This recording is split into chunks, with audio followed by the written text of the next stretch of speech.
Madam Clerk, call the roll. Representatives Baum. Here. Campbell. Here. Camper. Here. Cochran.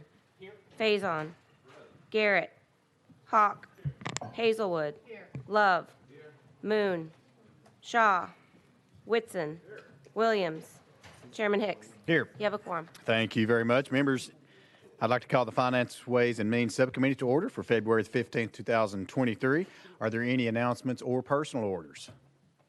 Seeing none, we have a total of 6 bills today on our calendar. So we're going to begin with item number 1. Item number 1 is going to be House Bill 48 by Leader Lamberth. Second. Leader, you have a motion to second. You're recognized for a brief description. Thank you, Mr. Chairman. And very straightforward bill. It just sets the maximum size on cities and county cities and metro councils at 20. All right, thank you very much, members. You've heard the description. We do have some folks that would like to testify on this particular piece of legislation. So without objection, we will go out of session.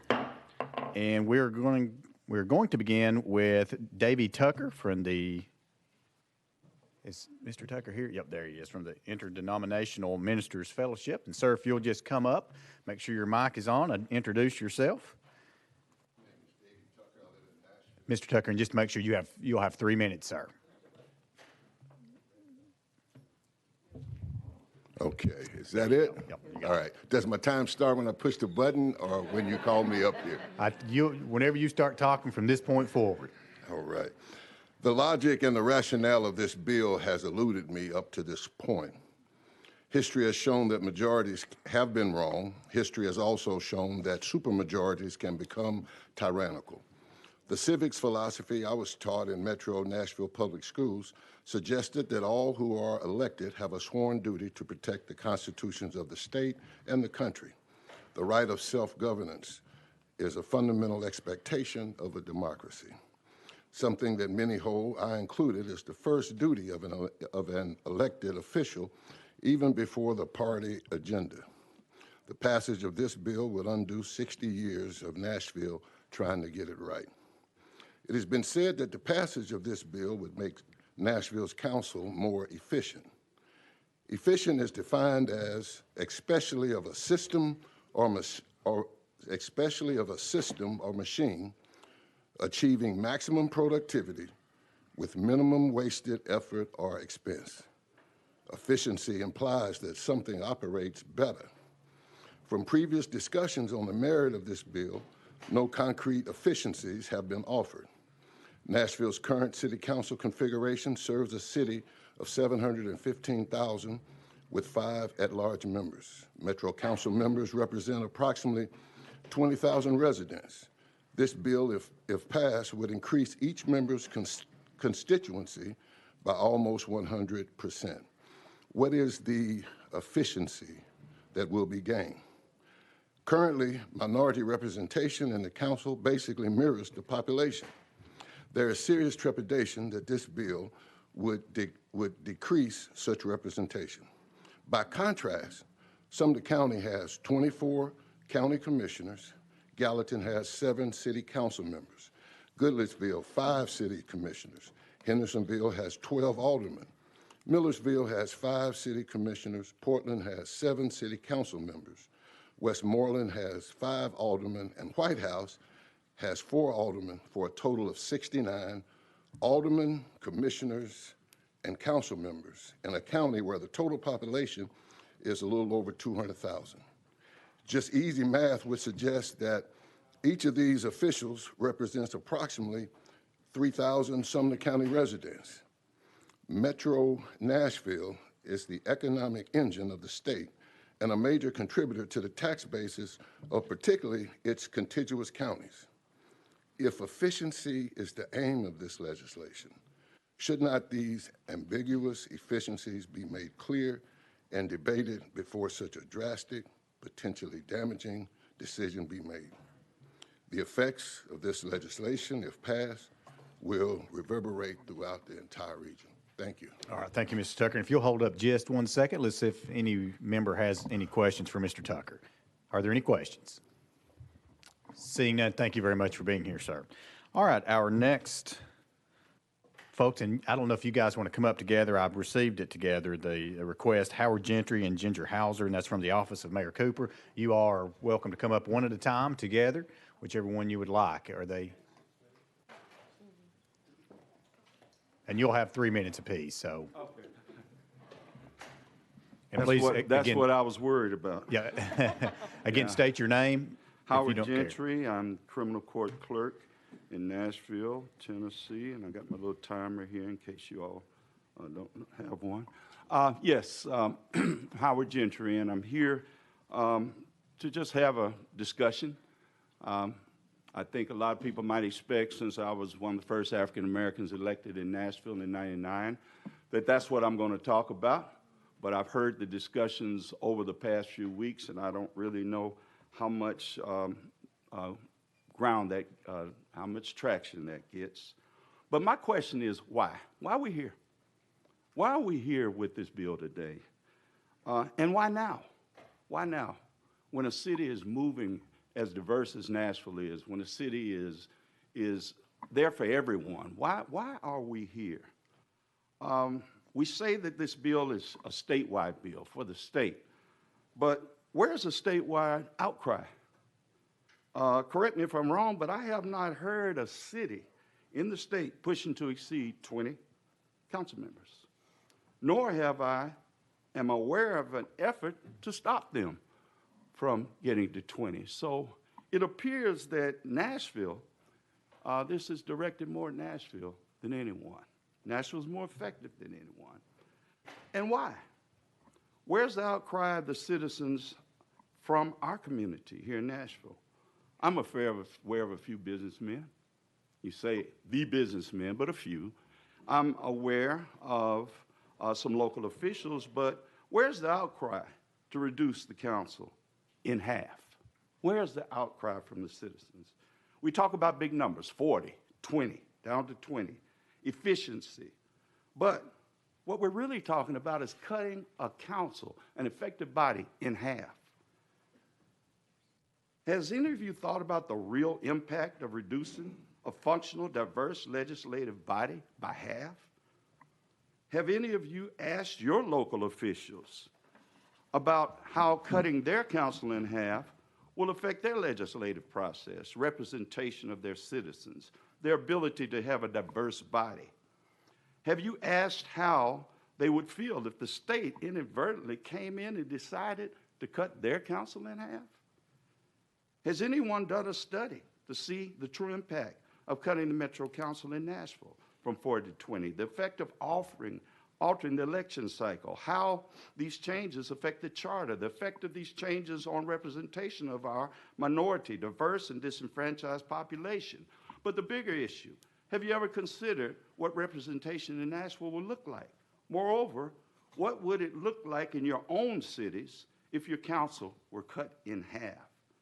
With no input, no guidance, no stakeholders' input, Mr. Gentry, there's no respect. Your 3 minutes is up, so if you want to finish your comment, just go ahead and you can finish your sentence. I'm just saying there's no respect of the local community, and I hope you'll consider to defer this and give it more thought, more consideration, because I know you have the ability to make it a fair deal. All right, thank you, sir. Members, any questions for Mr. Gentry? Seeing none, thank you very much, sir, for being here. Ms. Hauser, if you will come forward and again state your name. Also, again, just a reminder, you will have 3 minutes. Thank you. Thank you. Mr. Chairman and members, it's good to be with you this morning. As the chairman said, my name's Ginger Hauser. I'm the senior advisor in the Nashville Mayor's office and previously served with some of the gentlemen in the back in 2 terms in the Metro Council. Also, I spent many years up here in the old Legislative Plaza before you had these fancy digs, and look forward to our conversation today. As you may know, Metro government has the responsibility of not just the county of Davidson, but also the city. It's comprised of 50 different departments, over 70 boards and commissions, and covers 525 square miles. In some of my research last night, our land mass is larger than 9 of the top 10 biggest cities in the United States. Only Houston is bigger than the square mileage of Nashville. According to the League of Cities, among the benefits of a consolidated county-city government are potential cost savings, more efficiency, and increased revenue. The capable sponsor of this legislation has indicated that the council has been inefficient as a result of this legislation. It is true that a government as close to the people as the Metro Council is a ruckus and time-consuming process.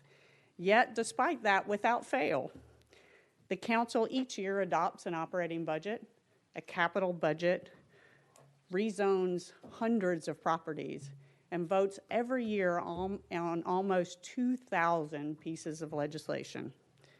And it is part of Metro's 60 years of success.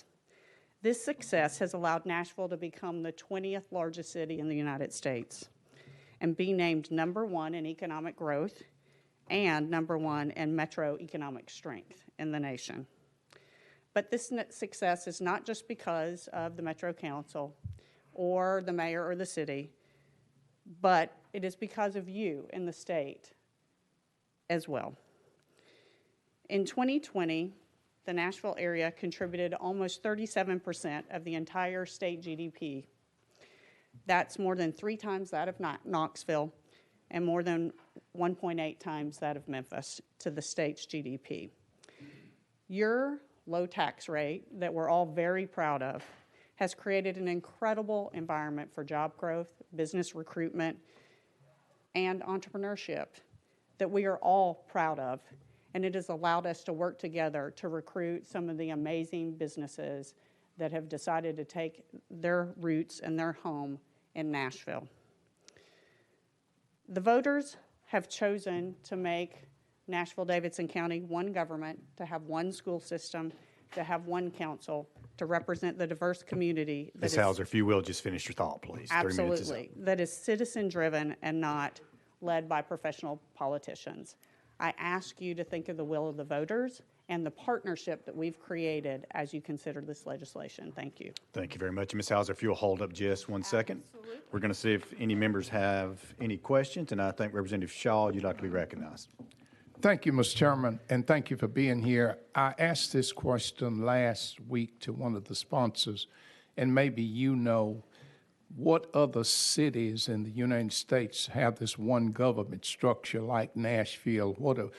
There were some comparisons made, but no one ever gave me some of that information. Do you, by any chance, know? I did some research in the last couple of days. I can't tell you, Representative Shaw, I have a comprehensive list, but I did look at some places. For example, Louisville is a consolidated government. Indianapolis is. Philadelphia is, I believe, the largest consolidated government. I also spent some time looking at the size of their bodies and also their salaries. You may be shocked to learn that in Philly, if you're a council member, you make $130,000 a year. Nashville's is about $22,000. So we are more efficient in the sort of pay and the staffing than some of the other consolidated governments. Some are smaller than Nashville from a number of council members. Representative Shaw. Thank you, Mr. Chairman. Just briefly, how does Louisville compare with Nashville? So Louisville, I think, is around, I'm going to do this by memory, I think they're around 26 members, and I think their salary is closer to $40,000. So their council members make almost twice what Nashville's do, and they are smaller. I don't know about their staffing structure. Certainly. Thank you. Any other questions for our guest? Chair Lady Hazelwood. Just a clarification. I Yes, thought ma'am. you said that Nashville Metro makes about 22,000, and then you said Louisville 26. Oh, no, almost 40. I Okay. think it's like 38,000. Okay. And then on the high end is Philly at 130. All right, thank you. Certainly. Thank you, Chair Lady. Further questions? Representative Love.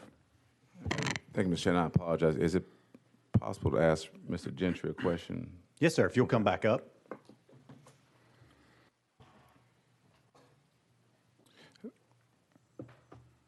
Thank you, Mr. Gentry. You mentioned that you served as council member at large, I think, but you also served as vice mayor at one point. Is that correct? Yes, I was for 8 years. You were talking about the issues with reducing the size. The vice mayor's job is, in a nutshell, to do what? To run the council meeting and run it hopefully effectively and efficiently, but also to vote when there's a tie. In your experience as vice mayor of Nashville, would you have had more difficulty running the Metro Council efficiently if it had been 20 members versus 40? I don't know if I'd had more difficulty, but what I would have felt was the effectiveness of the council. If you have 20 people opposed to 40 people, it could cause the council to be to have more of a bully pulpit in that situation. There could be more influences in that situation. It also diminishes the diversity of thinking, not just race and culture, but economic thinking, and just it gives you more ideas and more opportunities to make bills and initiatives better. So I think that, yeah, I'd push less buttons. It wouldn't be as cumbersome for me as a vice mayor, but you don't go into the positions you all are in to be more comfortable. You go in to be more effective. Thank you. Thank you, Mr. Chair. Thank you. Further discussion? Leader Cochran. Thank you, Mr. Chairman. And this is for either, and I mean, you guess just more of an observation. So I think in one of the presentations you mentioned the relative size of Nashville compared to the other largest cities in the U.S. So I was just doing a quick Google search up here. So Houston was given as an example as the one that is larger in land area. Houston has 16 council members. I looked at others in the top 10. Phoenix has 8 council members. San Diego has 9 council members. San Antonio has 10 council members. Are we not out of line? Are we not? Are we? I don't feel like that we have so many that the Nashville is in the 40s and these others are that low. Are we saying that that's in line? I think we both want to answer this one. Having been involved in the League of Cities for almost 10 years and going around the cities and seeing other councils, it is impossible to look at another city and absolutely look at their numbers and their dynamics and compare them in reality to your dynamics within your city. Are they growing like we're growing? Do they have the diversity that we have? Is their economic engine the same? I mean, is their mayor, is the mayor on the council or not on the council? There are so many other things that you have to look at. So you can't just look at numbers. Are they being paid full time? Do they have a full staff? I mean, it's just all these things. And as I look at the economic impact of cutting us to 20 in Nashville and to say it's going to save us money, no, it could cost us money if we're going to represent the city the way it should. And we're at 700 today, but we could be at 900,000 in 4 or 5 years. So I don't look at other cities and look at their numbers and call that a good comparison. Representative Cochran. Thank you. I would just say that the presentation looked at other cities in comparing Well, numbers. I'm telling you, that's my answer to you. Okay. And thank you for the question. To clarify, many of those largest cities aren't consolidated, so I think a Houston, for example, is set up very differently and approaches zoning in a totally different way than Nashville.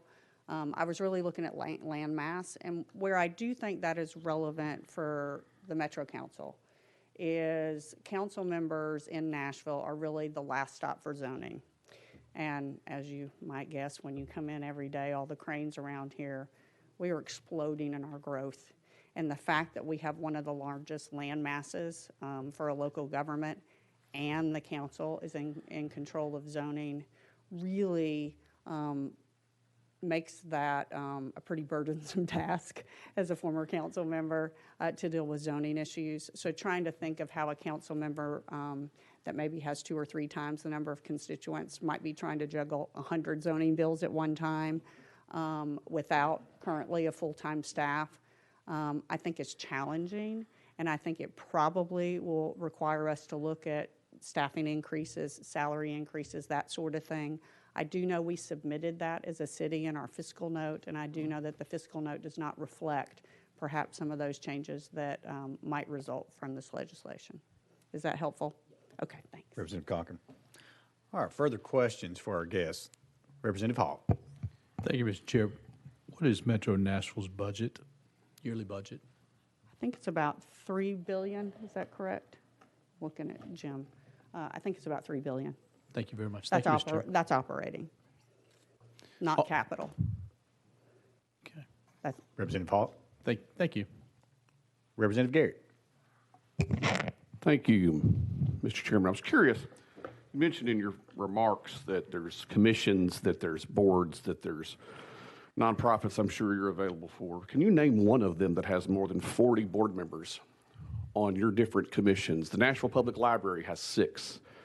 The Airport Board has 10. The Sports Authority Board has less than probably 10. What other commissions in Metro Nashville have more than 40 people on their board? and Representative Garrett, I think you are right. I think the boards and commissions, that most of them are appointed by the mayor and ratified by the council, are less than 40. You are correct.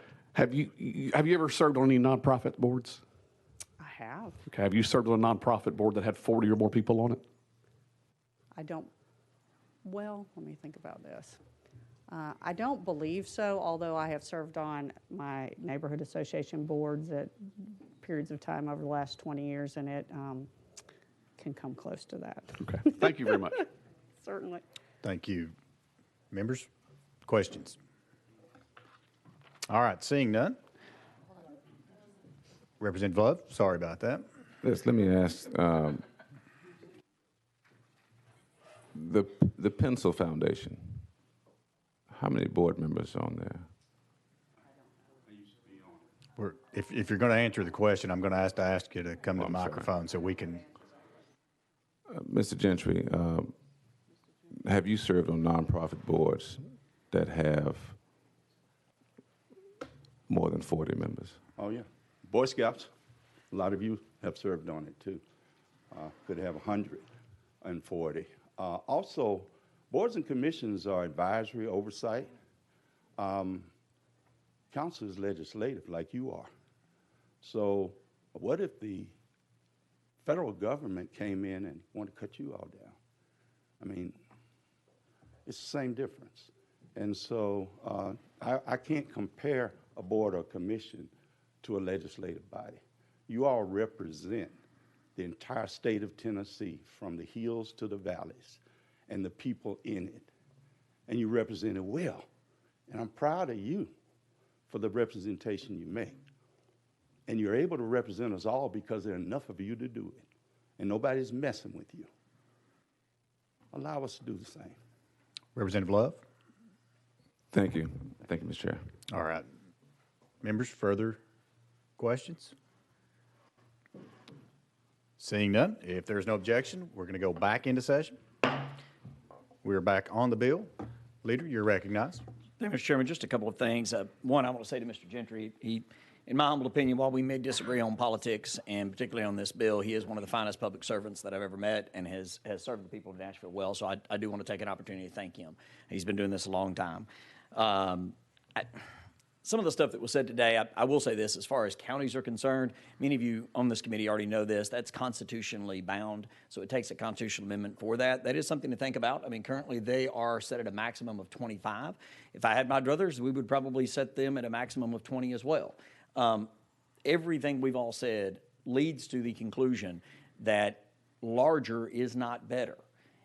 All of the numbers that the pastor mentioned are combining multiple different entities that serve specific communities and trying to make that into some big conglomerate board. They don't do that. They get together individually on smaller city councils, just like Houston at 16, which is a very diverse city council and has a larger landmass than Nashville. But we're not just talking about Nashville. One of the representatives that sits on this committee and sat on a previous committee this was under mentioned that we have in West Tennessee a rapidly growing area with some investments there. I have a genuine concern that they may take it in their mind to combine in a metro or as city councils to try to say as they grow, well, let's not make the mistake that some politician, some elected official somewhere might get beat by somebody else. Well, it's not about that. It's about serving the people. And I don't want anybody to grow above 20. It doesn't work in other places, and there's only two places. New York and Chicago are the only two cities that have a city council larger than 40. 20 simply works better, 20 and under, and we're setting a maximum of 20. That doesn't mean they have to hit 20. Most of our cities in this state are well below 20, and they work really well, and they serve their people well. So that's all this is about, is just setting a maximum city and metro councils at 20. I would implore you and ask you to vote in favor of this. It just simply will work better. And as far as diversity, all these other cities have very diverse city councils and represent the diverse communities well. I think the problem is just change. It's different. It's not what, at least one city in this state has been used to for the past 50 years. And I could sit here and throw stones and list you, a dozen different things that I may disagree with from that particular city on how it has not worked well, but I'm not here to do that. It's not about one city. It's about setting a policy statewide on how large do we, as the entity who actually created these metros and cities, believe that they should be allowed to grow to or be above. Thank you, Mr. Chairman. Thank you. Members, we are now on the discussion piece of the bill. And Representative Hawk, you're recognized.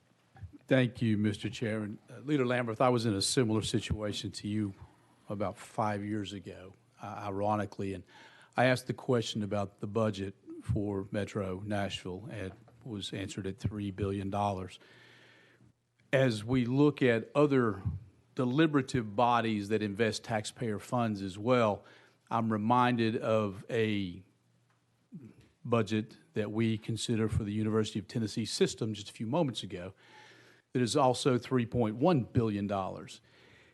And the memory from 5 years ago takes me back when we were working on legislation to streamline the Board of Trustees at the University of Tennessee from a 27-member board that had really gotten out of hand down to 12 members, operations of the University of Tennessee System Board. And although there are apples and oranges difference, much like how Metro Council operates with the boards, commissions, special committee meetings and committee chairs and sub-organizations under Metro Council, University of Tennessee System works in a very similar way. And University of Tennessee System serves all 7 million Tennesseans in a way, and they are governed by a board of 12 individuals. I bring that subject up because I stood in the well to present that piece of legislation, and I barely passed that bill with 51 votes, having 2 members who wanted to come up and change their vote afterwards that were not allowed to change their vote because it would have changed the outcome of the overall vote. Since then, what has happened, the University of Tennessee Board of Trustees has now been named a national winner of the Nason Award for their accomplishments as a more streamlined board, and they have become the model for other boards of trustees on how they operate. Very few people liked that idea 5 years ago when I presented it, but now you have a national award-winning organization that streamlined itself with a very similar budget and is doing tremendous work. So I portray that to this committee and to the sponsored legislation. I think you've got a good idea, and it makes sense to me. Thank you, Mr. Chairman, members. Thank you, Chairman Hawk. Leader Lambert. Just very briefly, Representative Hawk, we're good friends, and you have a very good memory. I had trepidation about trimming the UT board down because it was different. It was change. I thought, oh my goodness, it's going to be smaller. I had the same concerns that, quite frankly, we've heard on this piece of legislation, and everything you just said is accurate. It has worked better and served better. Sometimes I think when you just get so many people at the table, it's just almost impossible to come to a decision on something because you've got 40. And Representative Garrett mentioned how many, boards that are out there that are 40 plus. There's just not very many. So, and each of you represent close to 70,000 people apiece, and you do it really well. And so change is difficult, but it's not always bad. Thank you. Representative Love. Thank you, Mr. Chairman. Response to the bill, you mentioned 20 being the number that this piece of legislation seeks to get all cities down to. And I think we all agree that the only city that would have to reduce, well, the only government that would have to reduce would be Nashville. Curious about this. What metrics were used to arrive at the number 20? Leader Lambert. So what I did is I looked at cities throughout the country, and we looked at other similarly population and land size and everything else, and started looking at just kind of how large other cities out there were. And this has been like really over the last several years, kind of just in conversations with different people. We looked at San Francisco at like 900,000 people. It's 11 city council members. Seattle is at 9. Denver's at 13. Oklahoma City was at 8. Memphis is at 13. We already mentioned Houston at 16. There's just not very many you can find out there that are above 15. My initial thoughts when really looking at cities throughout the country was that it should be below 15.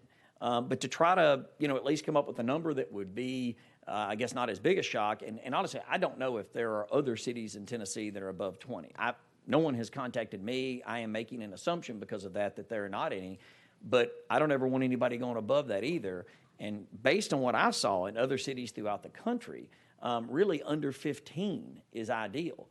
But this gives at least a little bit of wiggle room there if, someone wants to go all the way up to 20. But you're not going to find very many above 15. Representative Love.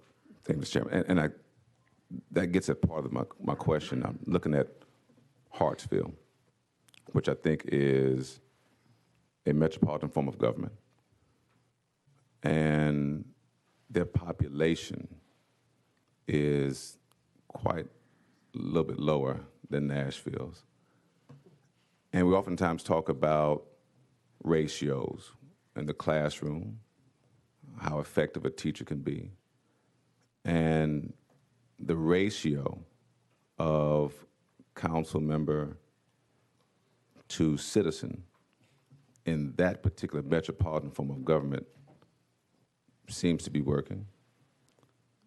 And I'm curious again, seems as if it's kind of close to what they're dealing with, the number in that city with close to 20, what they have. And I'm just, again, what metrics, like did we say that one council member for every 35,000 is more effective, one council member for every 27,000 and a half is effective? And I apologize, I'm in my PhD mode now, thinking about metrics. So is it that we use? What do we use other than just scanning the country? This is Tennessee, and we oftentimes pride ourselves on the Tennessee way. So we're talking about the Tennessee way. What is effective for our region of the state, and what example out there across the state? What city did we look at to say, you know what? 20 is it, because at 20, this particular metropolitan form of government or this city is getting it right and doing what we expect them to do. Leader Lambert.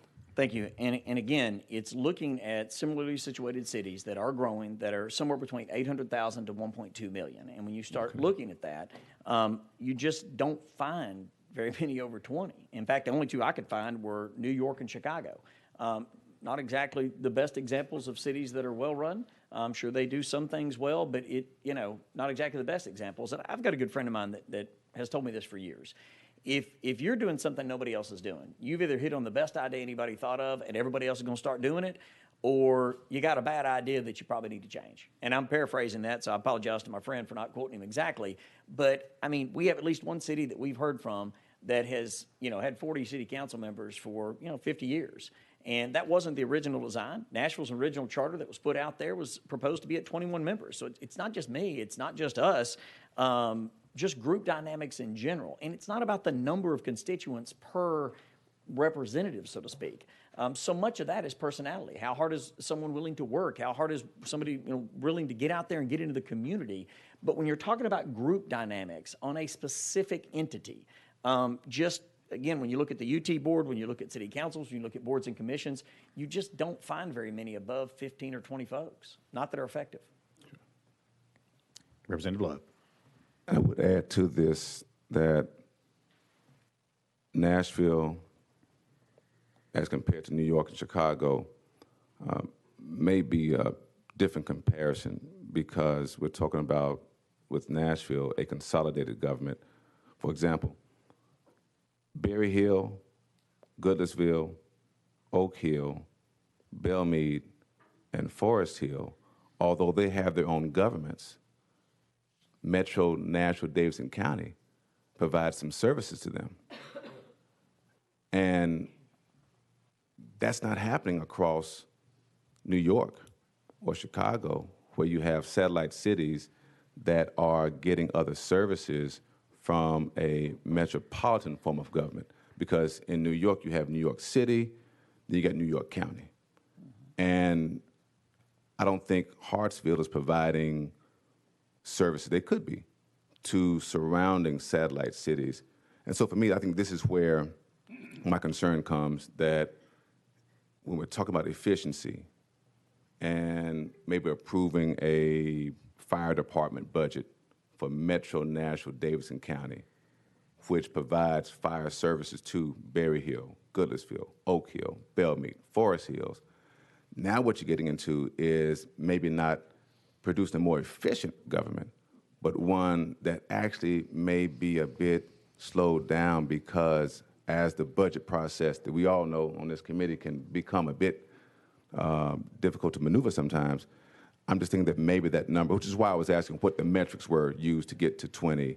And that's because there's no question, there's just, those are my statements about that we don't forget that it's not just Metro Nashville Davidson County, but the consolidated government of Metro Nashville Davidson County provides other services to places outside of Nashville. Thank you, Mr. Chair. Thank you, Representative Love. Leader Lambert.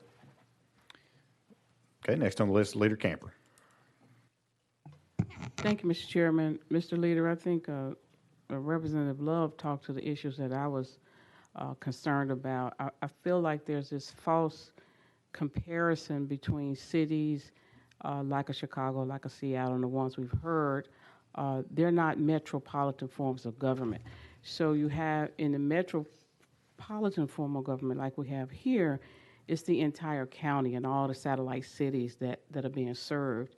And oftentimes these smaller towns need to have representation there on these councils. So I just kept hearing, like Houston, where Houston and Harris County, if you look at Harris County, it's a much larger landmass, and you have like 32 other cities within it that all have councils that represent them that's not represented in Houston. So I just thought that was a false narrative to be talking about with respect to city and county forms of government.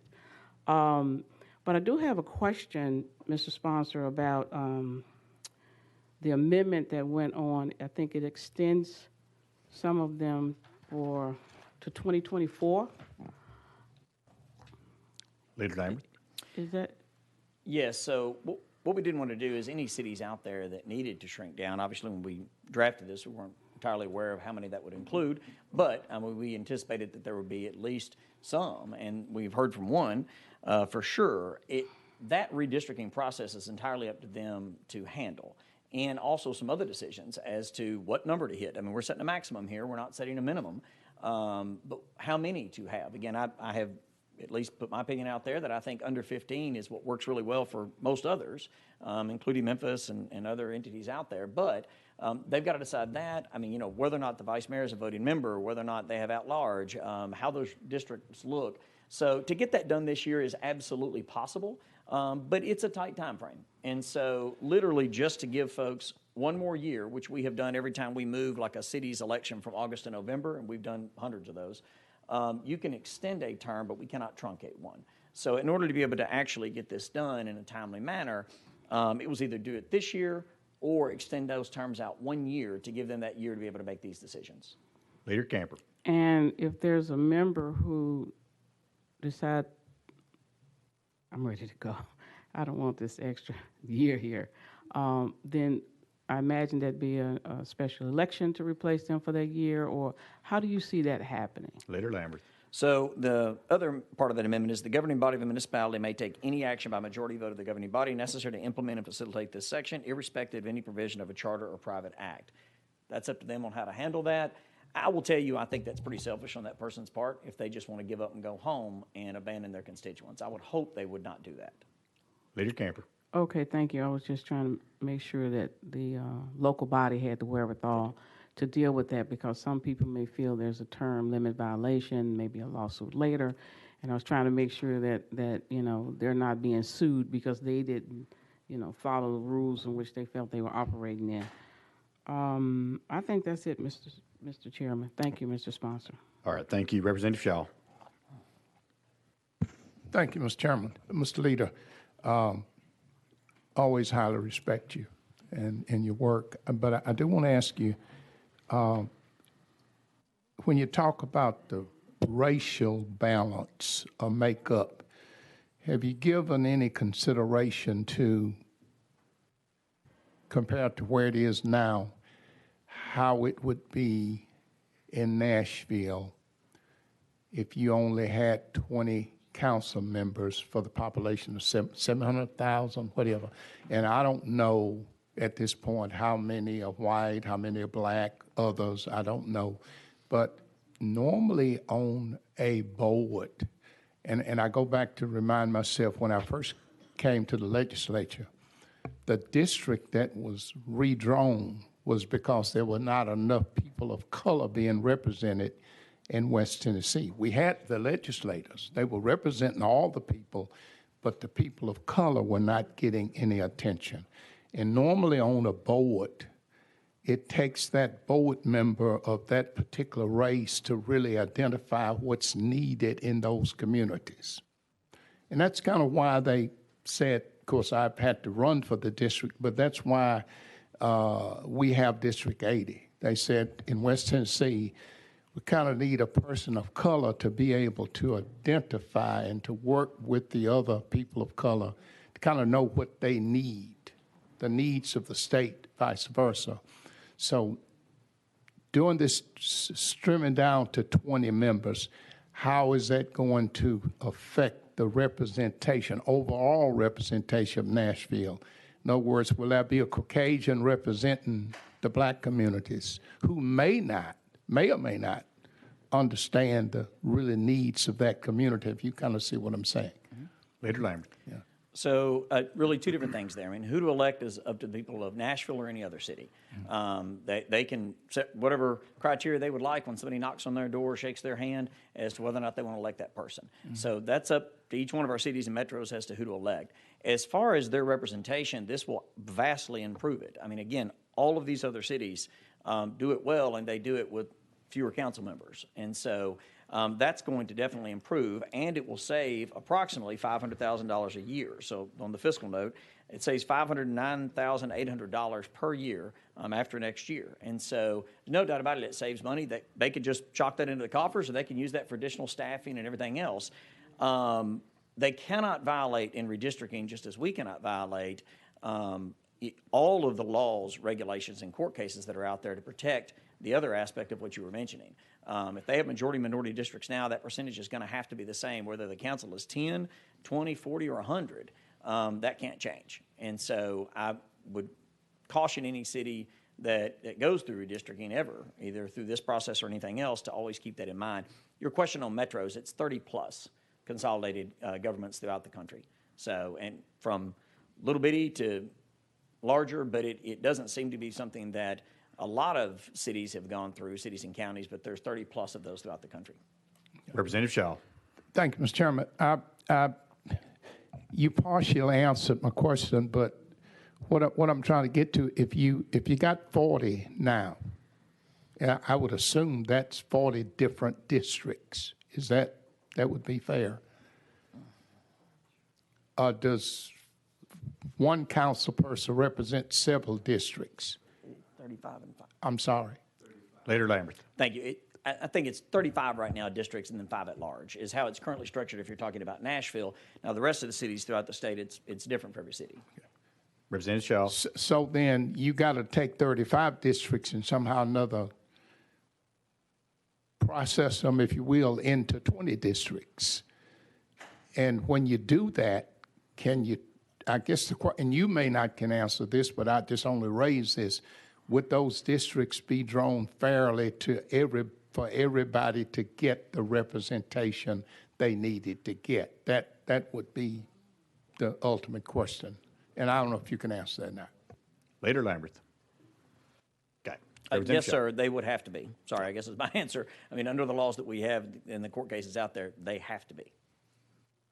Representative Shaw? All right, Representative Campbell. Thank you, Mr. Chairman. I move previous question. All right. Question has been called. Any objection to calling the question? Seeing none, we're now voting on House Bill 48, moving on to full finance. All those in favor say aye. All those opposed, no. The ayes have it. House Bill 48 moves to full finance. Thank you, Chairman and members, and thank you for your patience. If you'd like to be recorded as a no, please make sure the clerk records you as such. All right, that moves us on to item number 2, and waiting patiently. Well, let's get item number 2. Item number 2 on our calendar is House Bill 144, also by Leader Lamberth. We have a request here to roll this 2 weeks, so if there's no objection, seeing none, House Bill 144 is rolled 2 weeks. Now, moving on to item number 3 and waiting patiently is Chairman Rudd. This is House Bill 500. We have motion and second. Motion. We have a motion. Is there a second? You have a second. You are recognized, sir, for a brief description on House Bill 500. Thank you. Our legislative staff and employees in Cordell Hull currently are parking across the street, and they have to cross a gauntlet of the homeless, mentally ill, hostile people, and all sorts of crimes have been committed on the street. If the garage is after a certain period of time at night, they have to walk around to 4th Avenue to enter the garage. Also, several employees' cars have been damaged through falling concrete in the garage. I talked to the architect that originally built this, and at the time in 2017, he said it would be a lot cheaper and easier to build this garage on the other side of Cordell Hull because he doesn't have 3 buildings and the stone of the Capitol of 3 retaining walls. This would only have a partial retaining wall against the back half of the entrenched area at the base of the Capitol, and the others would be freestanding. It is estimated that the parking garage would cost, according to, let me find my spot here, the WGI's annual report, the average parking per spaces was $22,220 and $25,700 in 2022 for construction. The estimated 2023 cost is just under $30,000 per space, and this would be 400 spaces.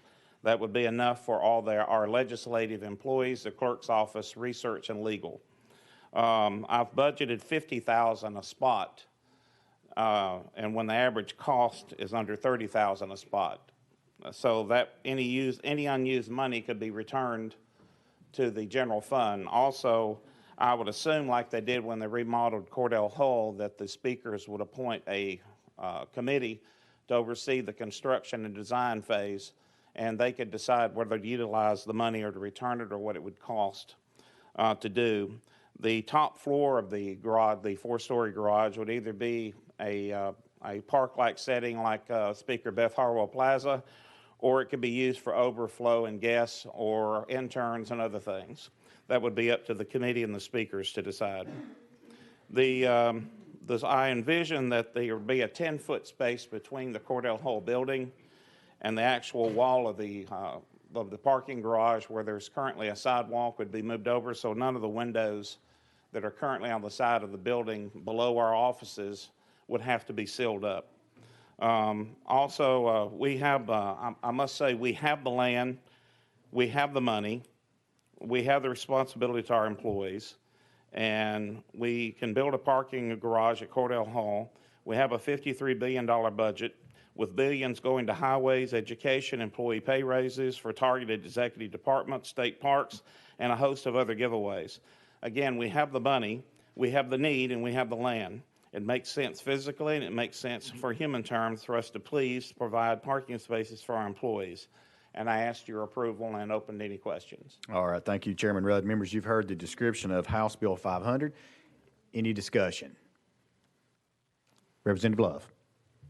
Thank you, Chairman. And the spaces between Cordell and what, Capitol View Apartments? Yes, that green space there would be where it would be built. Okay. All right. Thank you, Mr. Chairman. Thank you. Thank you. Members, further discussion? I want an entrance on the ground level where there's currently windows. Okay. Discussion? Seeing none, as you can see by the fiscal note, it does have a fiscal impact, so we will have to consider this at a later time. So until then, without objection, House Bill 500 behind the budget. Thank you. Item number 4 on our calendar. Item number 4, also by Chairman Rudd, is going to be House Bill 507. We have a motion second. You have a motion second. Please continue with a brief description. Thank you, Mr. Chairman. Thank you, committee. 2 years ago, I went to Speaker Sexton and also to Speaker McNally and with a suggestion on how to fund infrastructure, because I projected that, as we all are faced this year, that we would not have enough funds from the gas tax to fund our roads. Plus, we also have other large capital projects like could be science buildings on UT campus or other buildings that the state needs. So I wanted to establish and suggest that we establish 10% set aside from, and that could be lowered, but 10% set aside from any surplus to be put in an infrastructure fund. Now, according to the Constitution, when we're taking money from the surplus, it has to be renewed with every session. So this fund would be there, but it would have to be renewed by the Assembly, and the fund put in, and the money put into this fund for roads and for buildings with a minimal cost of $5 million or above. The reason why I put the minimal is I didn't want it to be drained with all local projects and small projects. These are for large capital projects, and I would like to establish this fund and see how it goes, because I am convinced, as I was 2 years ago, and I'm still convinced, that the proposed choice lanes will not generate enough revenue to fund our road projects. And TDOT's got to come to the realization that part of their budget is going to have to be funded out of our general fund. And the reason why, while we can spend money as we're doing in the proposed budget this year to spend $3 billion and more for roads, if we don't set it aside and it's just in the general fund, we're going to use it on other things. And this is a very big need. And mentally speaking, if we set the money aside where we still have control of it, it can still be suggested to be spent out of the governor's budget, but we have control of it. If it's set aside in an infrastructure and building fund, we'll be less likely to spend it on other things like education, welfare, parks, etc. So the main reason is I think we need to set this money aside so we know that mentally that that's what it's set there for. But again, we have total control of the fund and how it's spent, even if it's proposed by the governor, but it is set aside on a separate fund. And we also can dismiss the fund or change it, the percentage set aside at any time we wish. With that, I'm open to questions. Thank you very much. All right, members, you've heard the description of House Bill 507. Any discussion? Seeing none, House Bill 507 does have a fiscal impact and does have a cost associated with it, so we will have to place it behind the budget, consider it at a later date. So without objection, seeing none, House Bill 507 will be behind the budget. Thank you, members. Thank you. All right, that brings us to item number 5. Item number 5 on our calendar is House Bill 342 by Representative Sparks. Representative Sparks, you are recognized. We have a motion and a second. You have a motion and a second. Please continue with a brief description. Yeah, thank you, Chairman. Thank you, committee members. Basically, what this bill is the same bill we passed last year. This one's asking for a permanent exemption on state sales tax and use tax on the retail sale of gun safes and gun safety devices. All right, thank you very much for this brief description on House Bill 342. Members, any discussion? Seeing none, House Bill 342 does have a cost associated with it, so we will have to place it behind the budget and consider it at a later date. So without objection, House Bill 342 goes behind the budget. All right, that brings us to item number 6, also by Representative Sparks, House Bill 343. Sir, you're recognized for a brief description. No, you're not. You're recognized with a motion and a second. Now for a brief description. Right. Thank you. Basically, this is just a temporary year-to-year, so it kind of gives the committee the choice if you want it permanent or if you want it year-to-year. It's the same bill as the 342, but this is just year-to-year. All right, thank you very much for this description. Members, any discussion? Seeing none, House Bill 343 does have a cost associated with it, so we will have to place it behind the budget and consider it at a later date. So without objection, House Bill 343 goes behind the budget. Thank you, Chairman. Thank you, committee. All right, members, that completes our calendar for the day. Is there any further business coming before the committee? Representative Williams. Thank you, Chairman. I know I'm out of order, but I did notice that a former chairman of the subcommittee and the former leader of the House Majority has walked in the back of the room, and I do notice that he is still glowing from having a building named after him over the weekend. And so I will say one of my favorite sayings, and I think it applies to today, is he said that local government is the outpost of state government. And I think he said if with a majority vote, we could move the capital anywhere we wanted to in the state of Tennessee. And so I'd like to welcome Leader McCormick to the back of the room. Thank you. Certainly good to see you. Chair Lady Hazelwood. And to tag on to that, I have been getting some complaints from the aeronautical community about the size of the sign and the fact when they're trying to land their planes at the Chattanooga airport, it's become something of an impediment because it is quite large, but we are quite proud. Absolutely. Thank you very much. Representative Campbell. Thank you, Mr. Chairman. And while we're discussing Leader McCormick, I just want to say I want to be the first, okay, to wish you a happy birthday because I know it's about a week away. I happen to know the date because we were born a day apart and, perhaps a few years too. But happy birthday. Thank you, and happy early birthday. All right, members, any further business? Seeing none, if there's no objection, we stand adjourned.